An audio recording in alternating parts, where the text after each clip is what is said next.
Привет! Сегодня у нас на обзоре вот такой вот маленький, но амбициозный микрофон Boya BY версия 1. Это беспроводной комплект с разъемом Lightning, созданный специально для iPhone, но также есть различные версии с выходом Type-C. На два микрофона на один.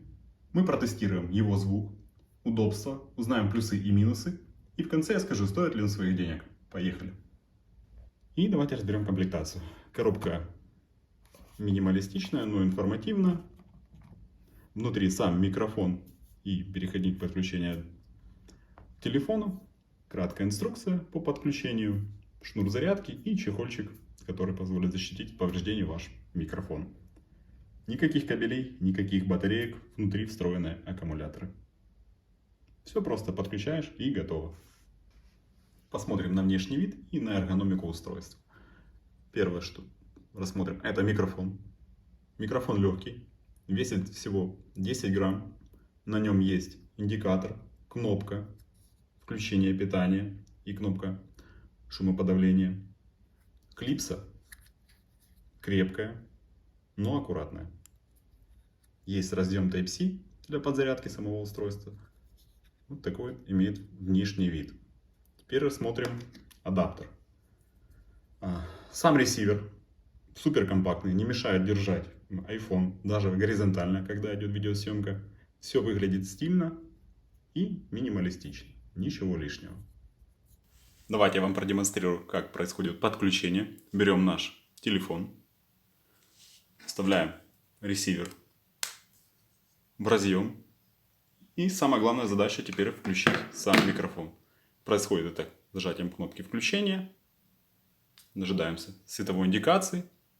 Все, наш микрофон подключен. И сейчас мы протестируем запись звука.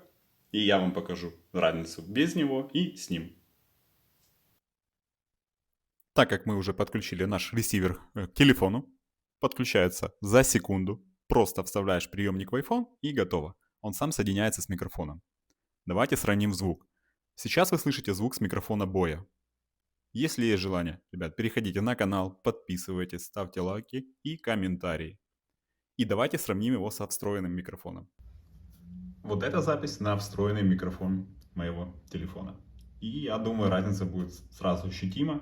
На внешнем микрофоне меньше шума, голос ближе, нет эха. Запись более четкая. Давайте разберем плюсы и минусы данного микрофона. Что мне понравилось? Это компактность. Можно всегда носить с собой. Простое подключение, никаких приложений. Устойчивый сигнал до 50 метров, но на открытом пространстве.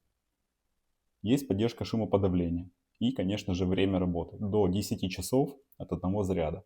Из минусов я нашел только один минус.